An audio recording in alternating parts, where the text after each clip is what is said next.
Would you like to lounge on the beach someday eating a bowl of Frosted Flakes? I know I wouldn't. If the beach is hot, like I like beaches to be, the heat is going to make the milk spoil. Plus, I'm a grown man. I don't eat Frosted Flakes anymore. I eat Captain Crunch like any normal adult. But what I am interested in is achieving financial independence. And what I mean by financial independence is the ability to work when I want to work on the things that I want to work on, and for the duration that I want to work on them.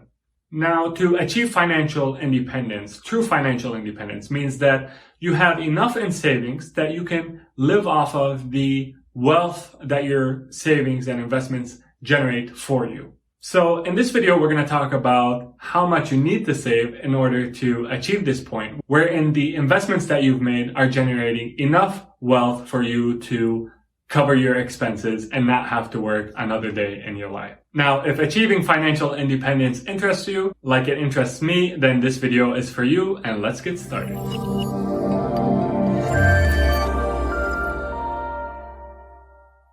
Assalamu alaikum, my name is Arkan Kayali and welcome to Practical Islamic Finance, where we try to understand financial matters and build wealth in a way that is in line with Islamic principles. If you live in the United States and you'd like halal funding, then go to fundmebff.com. We offer interest-free halal funding that you can use for basically anything. So how much should you save in order to achieve financial independence and to lounge on the beach eating Frosted Flakes if that's your thing? To answer this question, we'll start with the 50-30-20 method. Now, this 50-30-20 method is not something that should be blindly followed. Take it with a grain of salt, and I'll tell you why in a minute. So the 50-30-20 method says that 50% of your take-home after-tax income should be spent on needs, 30% on wants, and 20% on savings and investments. Now, what goes under needs? Needs are things like a roof over your head, groceries, minimum debt payments. So the debt that you incurred may have not been used to buy something that you needed, but making a minimum debt payment is something that you need to do. So that would fall under the 50%. Wants are things like entertainment, so dining out, or a subscription to a streaming service. Vacations would fall under wants. And then 20% in savings and investments. And we're going to see towards the end of the video that this would include any debt payments that are made over the minimum amount that you have to make. The reason why I said the 50-30-20 rule is not for everyone is because let's say you're a high earner and you're making $20,000 a month. If you're spending 30% of that, which is $6,000 a month, that may be too excessive. That may be too much. So maybe you want to lower this number and increase this number. What I would advise you to do is to start with the savings that you need to make, and that should dictate this number right here. So 50% on needs, that seems reasonable, but then start with the amount that you need to have in savings to achieve your goals, and that should dictate how much you should spend on your wants. Now, how much do you need to achieve financial independence? This brings us to the 4% rule. Now, the 4% rule comes from a study that was done in 1994, wherein it was found that if you had a portfolio that was returning 5% annually on average, and you withdrew from that portfolio of investments 4% of the initial amount and then adjusted for inflation every year after that, that your principal should last you at least, in the worst case scenario, 33 years. So to put this in numbers, let's say you had 100K in investments. If you withdrew from that 100K $4,000 in year one, and then let's say inflation was at 3%. So this is our assumption on inflation, 3%. So that means that in year two, you withdrew $4,120. These are dollars. I'm talking about dollars here. Then you should be able to do this, adjusting every year the previous number by the amount of inflation that occurred, assuming the balance in your investment account is earning an average of 5%, which is very reasonable, considering that the stock market averages around 8% annually. So given these assumptions, you should be able to do this for, in the worst case scenario, 33 years. This seems like a really good metric for judging how much money the average person needs in order for them to say that they are financially independent. Now, I would caution you that the 4% rule isn't really a rule. And I say this because it has a number of underlying assumptions, such as inflation staying at between 2 and 3% annually, and being able to achieve an average 5% annual return on the investments that you have, and the fact that just because it worked on historical data doesn't mean it's necessarily going to work on future numbers. But I do think the assumptions underlying the 4% rule are quite reasonable. So I think it's a good starting point, a good tool to use to figure out what exactly is the number that you need to achieve financial independence. So as we said, the 4% rule tells us that if we're able to withdraw 4% from the balance of investments and savings that we have,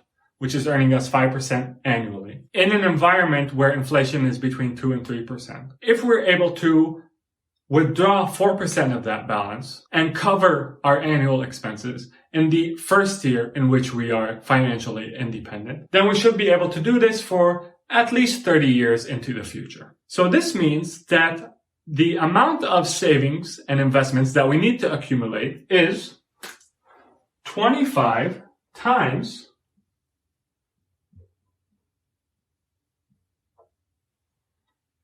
our expected annual expenses during the period in which we are financially independent. So I ran the numbers to examine a few scenarios. And the numbers tell us the following. So road to 25 times annual expenses. Given these assumptions, 5% average annual return on our investments, 2 to 3% inflation. Now, the first scenario, scenario one, is that the expenses during this period of time in which we are financially independent, our annual expenses are 50% of what our current income is. So 50% of our current income, given these assumptions, means that if we are able to maintain a 50% savings rate, in other words, we save 50% of whatever we get in annual income, if we do that for 15 years, we will have accumulated 25 times our annual expenses, assuming those annual expenses are 50% of our current income. And we will have achieved financial independence. So if you start at 22, at age 37, you could be completely financially independent. If your savings rate is 24%, it's going to take you 25 years, which is not that bad. So if you started at 22, you'd be done at 47. That's not bad. If your savings rate is 13%, then the number of years you take is 35. If it's 7%, it's 45. Now, keep in mind, the caveat here is that when you are financially independent, your expenses should be 50% of your current income, which is not that far-fetched, because when you're not working anymore, you're financially independent, we're assuming that you're not doing any more savings, and we're also assuming, and this should be the case, that you don't have any debt anymore, so you're not making any debt payments anymore. So it's not too far-fetched. Remember the 50-30-20 rule? We said that 50% of your annual income today should be spent on needs, which included debt payments. Now, scenario two, wherein the expenses are 75% of your current income during the period of time in which you are declaring yourself financially independent. If we and with the same assumption, so 5% average annual return on your savings and investments, 2 to 3% inflation. So same assumptions, except that the expenses are now 75% of your current annual income as opposed to 50%. So given this assumption, the savings rate that you would need to have in order to achieve financial independence is 25% if you want to achieve financial independence in 32 years, 20% if you want to achieve it in 36 years. So if you start at 22, saving 25% of your annual income, then you're free by the time you are 54. Now keep in mind, the value of financial independence really depends on your ability to enjoy it. So you see here, when the number dips below 20%, and even at 20%, it kind of takes you a long time to reach financial independence. So what I would advise is to shoot for above the 20% number. So going back to the 50-30-20 method of budgeting, I would actually switch these two numbers around. I would say you should shoot for 50% of your after-tax income being spent on needs, 20% being spent on wants, and 30% being saved and invested. Now, you may be asking, well, what if I have debt? Should I be saving and investing if I have debt? Well, in that case, I would say make sure you have an emergency fund. Now, some people advise that emergency fund need only be $1,000. Other people say that it should be between 3 and 6 months of expenses. I tend to go the 3 to 6 month of annual expenses route. I think that's a good sized emergency fund. And then after that, everything you have budgeted for savings and investments, you should throw at whatever debt you have until you're out of debt, and then start saving and investing towards your financial independence. Now, what I would caution against is to see this 30% savings percentage that I'm recommending and just be discouraged and say, oh, I can never get there, so I'm not going to save at all. 1% is better than 0%. 5% is 5 times better than 1%.